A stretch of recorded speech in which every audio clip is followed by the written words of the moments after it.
ক্লাসে তোমাদের ষষ্ঠ শ্রেণীর যে গণিত পরীক্ষাটি রয়েছে সেই গণিত পরীক্ষার প্রশ্নপত্রের উত্তর করেছি আমরা ক বিভাগে যে নৈর্ব্যক্তিকটি রয়েছে সেই নৈর্ব্যক্তিকগুলোর। এছাড়াও তোমাদের গণিত পরীক্ষার বাকি যে প্রশ্নপত্রগুলো রয়েছে সকল প্রশ্নপত্র অলরেডি আমরা আমাদের চ্যানেলে কিন্তু আপলোড করে দিয়েছি। যারা বাকি ক্লাসের বা এই প্রশ্নপত্রের বাকি উত্তরগুলো চাচ্ছ তারা চলে যাও সোজা এই ভিডিওর প্লেলিস্টে অথবা এই ভিডিওর ডেসক্রিপশন লিংকে অথবা কমেন্ট সেকশনে গিয়ে দেখো, তোমাদের জন্য সকল ভিডিও অলরেডি আপলোড করা হয়ে গেছে। তোমরা চাইলে সেখান থেকে তোমাদের সকল প্রশ্নের সঠিক উত্তর নিতে পারো। তবে আর একটা কথা, আমরা এই নির্বাচন পরীক্ষা বা এই যে তোমাদের গণিত পরীক্ষাটি রয়েছে যার প্রশ্নের উত্তরগুলো বলছে, তবে তোমরা এই উত্তরগুলোকে আমরা লাস্টে একবারকার দেখিয়ে দিব। তোমরা চাইলে সেখান থেকেও স্ক্রিনশট দিয়ে নিতে পারো বা এখন তোমরা চাইলে লিখে রাখতে পারো।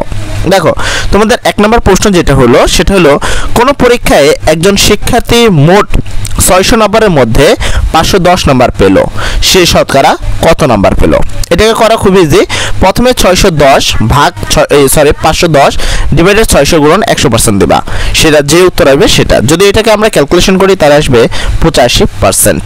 অথবা কালকের পরীক্ষার জন্য তোমরা চাইলে এটাকে মুখস্থও করতে পারো। 2 নম্বর প্রশ্ন বলা হয়েছে 8 কেজি চালের দাম 480 টাকা হলে 20 কেজি চালের দাম কত হবে? ক নম্বরে 1200 টাকা, খ নম্বরে 1260 টাকা, গ নম্বরে 1300 টাকা এবং ঘ নম্বরে 1360 টাকা। তো কোনটা সঠিক উত্তর? তো 2 এর হবে 1200 টাকা, 20 কেজি চালের দাম হবে 1200 টাকা। এর পরবর্তীতে প্রশ্ন নম্বর 3 যদি দেখো, 3 নম্বর প্রশ্নে বলা হয়েছে 60টি পেন্সিলের ক্রয় মূল্য 35 টাকা এবং 5টি কলমের মূল্য 50 টাকা। 1 ডজন পেন্সিল ও 1 ডজন কলম কিনলে কত টাকা লাগবে বা কিনতে কত টাকা? 1 নম্বর 140 টাকা, 160 টাকা, 180 টাকা না 200 টাকা। সেক্ষেত্রে 3 নম্বর প্রশ্নের উত্তর হবে গ নাম্বার অর্থাৎ 180 টাকা। এরপরে যদি 4 নম্বর খেয়াল করো, 4 নম্বর প্রশ্নে বলা হয়েছে 100 ডেসিমিটারকে কত মিটার? 100 ডেসিমিটারে কত মিটার হয়? 1 নম্বর 1 মিটার, 2 নম্বর 10 মিটার, 20 মিটার না 25 মিটার। কোনটা সঠিক উত্তর? সেক্ষেত্রে 4 নম্বর প্রশ্নের সঠিক উত্তর হবে খ নম্বর অর্থাৎ হলো 10 মিটার। 100 ডেসিমিটার সমান সমান হবে 10 মিটার। তারপরে যদি 5 নম্বর প্রশ্নটি খেয়াল করো, 5 নম্বর প্রশ্নটি দেখো বলা হয়েছে নিচের কোনটি ব্রিটিশ পদ্ধতিতে দৈর্ঘ্য পরিমাপক একের? তো একক কোনটা? দেখো, ব্রিটিশ পদ্ধতিতে দৈর্ঘ্য পরিমাপ 1 হলো মিটার, 2 ডেসিমিটার, 3 হাত, 4 ইঞ্চি। তো 5 নম্বর প্রশ্নের সঠিক উত্তর হবে ঘ নাম্বার অর্থাৎ ইঞ্চি। ব্রিটিশে সকল কিছু কিন্তু ইঞ্চিতে পরিমাপ করা হতো। 6 নম্বর প্রশ্ন হলো 5a + 3b ভাগ 2 - 4c। রাশিটিতে b এর সহগ কত? সহগ মানে b এর আগে কে আছে? তো এখানে খুব ইজি দেখতে পাচ্ছ, b এর আগে 3 রয়েছে, তাহলে উত্তর হবে 3। তারপর অপশন ছিল 2, 3, 3/2 না 2/3। তো কোনটা হবে সঠিক উত্তর? সেক্ষেত্রে 6 নম্বর প্রশ্নের সঠিক উত্তর হবে গ নাম্বার অর্থাৎ 3/2। ঠিক আছে। এর পরবর্তীতে আমরা চলে যাব এর পরের 7 নম্বর প্রশ্নের দিকে। 7 নম্বর প্রশ্নে বলা হয়েছে সামিয়া তার ভাইয়ের জন্য 4টি এবং এক সংখ্যক বন্ধুদের প্রত্যেকের জন্য 2টি করে চকলেট কিনেছে। সে মোট কতটি চকলেট কিনেছে? 1 নম্বর 2x + 4, 2 নম্বর 2x - 4, 3 নম্বর 4x + 2, 4 নম্বর 4x - 2। তো কোনটা সঠিক উত্তর? সেক্ষেত্রে 7 নম্বর প্রশ্নের সঠিক উত্তর হবে ক নাম্বার অর্থাৎ 2x + 4টি। এর পরবর্তীতে যদি তুমি 8 নম্বর প্রশ্নটি খেয়াল করো, 8 নম্বর প্রশ্নে বলা হয়েছে একটি ডিমের মূল্য x টাকা এবং 1 হালি কলার মূল্য 30 টাকা।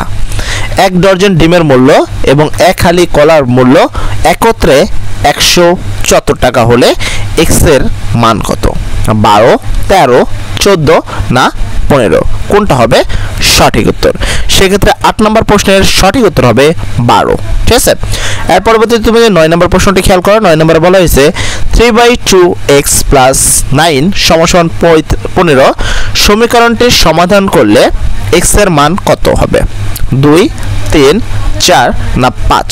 সেক্ষেত্রে যদি এখান থেকে তুমি x এর মান নির্ণয় করো সেক্ষেত্রে 9 নম্বর প্রশ্নের সঠিক উত্তর হবে 4। আমি আবারও বলছি এই প্রশ্নের উত্তরগুলো তোমরা চাইলে এখন লিখতে পারো, তবে তোমরা যদি লাস্টের দিকে দেখো আমি ভিডিওর শেষে অবশ্যই এই পিডিএফ এর মূল ফাইলটা দেখা দেবো, তোমরা চাইলে সেখান থেকেও স্ক্রিনশট দিয়ে উত্তরগুলো রেখে দিতে পারো। তো 10 নম্বর প্রশ্নের উত্তর আরেকটা সিম্পল কথা, তোমরা এই প্রশ্নটা আগামীকাল যেহেতু পরীক্ষা হবে সেক্ষেত্রে অবশ্যই তোমরা চাইলে এই প্রশ্নটা মুখস্থ করে নিতে পারো যেন তোমাদের পরীক্ষা অনেক ভালো হয়। এটা পরীক্ষায় প্রিপারেশনের জন্য কিন্তু করা।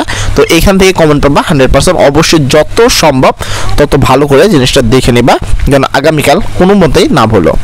এখানে বলা হয়েছে 10 নম্বর প্রশ্নে, আয়তাকৃতি একটি পুকুরের প্রস্থ x মিটার এবং দৈর্ঘ্য অপেক্ষায় প্রস্থ অপেক্ষায় দৈর্ঘ্য 10 মিটার বেশি। পুকুরটির পরিসীমা 100 মিটার হলে এর দৈর্ঘ্য কত হবে? এটা যদি কেউ অঙ্ক করতে চাও, পুকুরের পরিসীমার সূত্র হলো 2 × দৈর্ঘ্য প্লাস প্রস্থ। দৈর্ঘ্যের মান প্রস্থের মান তো দেওয়াই আছে, দৈর্ঘ্যের মানও দেওয়া আছে, সেই অনুসারে করে নিবা। আমি জাস্ট এখানে অপশন ছিল 60 মিটার, 50 মিটার, 40 মিটার না 30 মিটার। তো 10 নম্বরের কোনটা হবে সঠিক উত্তর? সেক্ষেত্রে 10 নম্বর প্রশ্নের সঠিক উত্তর হলো 30, অর্থাৎ হলো ঘ নাম্বারটি।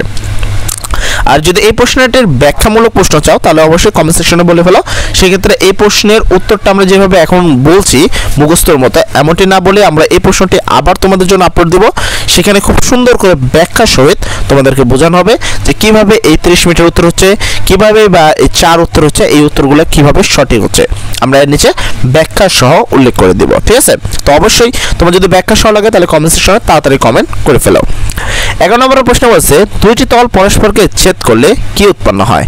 বিন্দু, রেখা, সমতল না রশ্মি?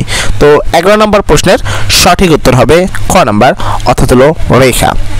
এর পরবর্তীতে আমরা চলে যাব সোজা 12 নম্বর প্রশ্নে। দেখো তোমাদের 12 নম্বর প্রশ্ন যেটা থাকবে, একটি বর্গক্ষেত্রের বাহুর দৈর্ঘ্য 15 একক এবং একটি আয়তক্ষেত্রের দৈর্ঘ্য 18 একক ও প্রস্থ 10 একক। এদের ক্ষেত্রের ফলের অনুপাত কত? এটার উপর স্কয়ার দিলে বর্গক্ষেত্রের ক্ষেত্রফল পাওয়া যাবে, আর এদের গুণ করলে আয়তকারের ক্ষেত্রফল পাবা। তারপর দুটোকে যদি ভাগ করো তাহলে অনুপাত পাবা। তবে আমি এখানে অপশন ছিল 5:6, 6:5, 4:5, 5:4। কোনটা হবে 12 নম্বর প্রশ্নের সঠিক উত্তর? সেক্ষেত্রে 12 নম্বর প্রশ্নের সঠিক উত্তর হবে ঘ নাম্বারটি, অর্থাৎ 5:4। এর পরবর্তী 13 নম্বর প্রশ্ন, 10 জন শ্রমিকের দৈনিক মজুরি 450, 550, 500, 450, 600, 550, 400, 550, 650, 500। উপাত্তগুলোর প্রচুরক কোনটি? প্রচুরক মানে হলো এইখানকার যে সংখ্যাটি সবচেয়ে বেশিবার ব্যবহার করা হয়েছে সেটা হলো প্রচুরক। তো দেখো তোমরা এখানে দেখে নিবা কোনটা বেশি আছে, 400, 450, 550 না 650। তো প্রচুরক যেহেতু তার মধ্যে কোনটা হবে সঠিক উত্তর? তো 13 নম্বর প্রশ্নের সঠিক উত্তর হবে গ নাম্বার, অর্থাৎ 550। এই 550 কিন্তু এখানে সবচেয়ে বেশিবার রয়েছে। এরপর চলে যাব আমরা 14 নম্বর প্রশ্নে। 14 নম্বর প্রশ্নে বলা হয়েছে 5 জন শিক্ষার্থীর ওজন, এখানে দেখো 39, 33, 35, 38, 32। উপাত্তগুলোর মধ্যক কত? মধ্যক মানে এটাকে আগে ঠিকভাবে সাজানো লাগবে, মানে ছোট থেকে বড়। তারপরে এখানে দেখো এটা একটা বেজোড় সংখ্যা, তাহলে 2 দ্বারা ভাগ করবা যতগুলো সংখ্যা আছে এবং তার সাথে 1 যোগ করবা, যা হবে সেটাই হবে সঠিক উত্তর। তো এখানে যাই হোক আমরা এটা দেখে নিব, উত্তরে 32, 33, 35 না 38, কোনটা হবে সঠিক উত্তর? তো 14 নম্বর প্রশ্নের সঠিক উত্তর হবে গ নাম্বার, অর্থাৎ 35। এর পরবর্তীতে 15 নম্বর প্রশ্ন, 17, 19, 25, 0, 49। উপাত্তগুলোর গড় কত? গড় মানে এগুলো সবগুলোকে যোগ করতে হবে এবং এখানে যতগুলো সংখ্যা রয়েছে তত দ্বারাই ভাগ করতে হবে। অর্থাৎ এখানে 5টি সংখ্যা রয়েছে, সবগুলোকে যোগ করে 5 দ্বারা ভাগ করলে যে সংখ্যাটি পাবা সেটা হবে সঠিক উত্তর। তো কোনটা হবে 24, 25, 29 না 30? তো 15 নম্বর প্রশ্নের সঠিক উত্তর হবে ক নাম্বার, অর্থাৎ 24 নম্বর।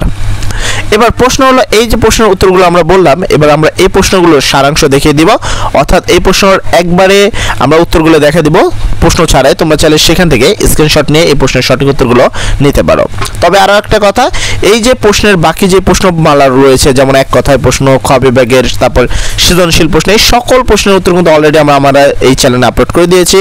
যারা বাকি প্রশ্নের উত্তরগুলো চাচ্ছ তারা চলে যাও আমাদের ডেসক্রিপশন লিঙ্ক, কমেন্ট সেকশনের, অথবা এই যে ভিডিওটি যে প্লেস থেকে দেখছো সেই প্লেসটে, যা সকল গুরুত্বপূর্ণ নিউজ সহ এই প্রশ্নের সকল উত্তর পেয়ে যাবা। তো চলো আমরা এবার এক কথায় এই প্রশ্নের বা সংক্ষিপ্ত বা নির্বাচন পরীক্ষার প্রশ্নের উত্তরটা দেখে নিই। হবে খ, 2 নম্বর প্রশ্নের উত্তর হবে ক, 3 নম্বর প্রশ্নের উত্তর হবে গ, 4 নম্বর প্রশ্নের উত্তর হবে খ, তারপর হলো 5 নম্বর প্রশ্নের উত্তর হবে ঘ, 6 নম্বর প্রশ্নের উত্তর হবে গ, 7 নম্বর প্রশ্নের উত্তর হবে ক, 8 নম্বর প্রশ্নের উত্তর হবে ক, 9 নম্বর প্রশ্নের উত্তর হবে গ, 10 নম্বর প্রশ্নের উত্তর হবে ঘ, 11 নম্বর প্রশ্নের উত্তর হবে ঘ, খ, 12 নম্বর প্রশ্নের উত্তর হবে ঘ, 13 নম্বর প্রশ্নের উত্তর হবে গ। এর পরবর্তীতে তুমি যদি দেখো 14 নম্বর প্রশ্নের উত্তর হবে গ, 15 নম্বর প্রশ্নের উত্তর হবে ক। এই ছিল তোমাদের আজকের নির্বাচন পরীক্ষা, মানে আগামীকাল নির্বাচন পরীক্ষার যে প্রশ্নপত্র রয়েছে সেই প্রশ্নপত্র। এবং আমাদের চ্যানেল যদি নতুন হয়ে থাকো অবশ্যই চ্যানেলটি সাবস্ক্রাইব করবা, কারণ আমরা আগামী বছর থেকে তোমাদের সকল ক্লাস সম্পূর্ণ ফ্রিতে সবার আগে আপলোড দিতে চলেছে। তো সর্বোপরি কথা, সবাই ভালো থাকো, আগামীকালের পরীক্ষা সবার ভালো হোক, সবাই ভালো থাকো। আসসালামু আলাইকুম।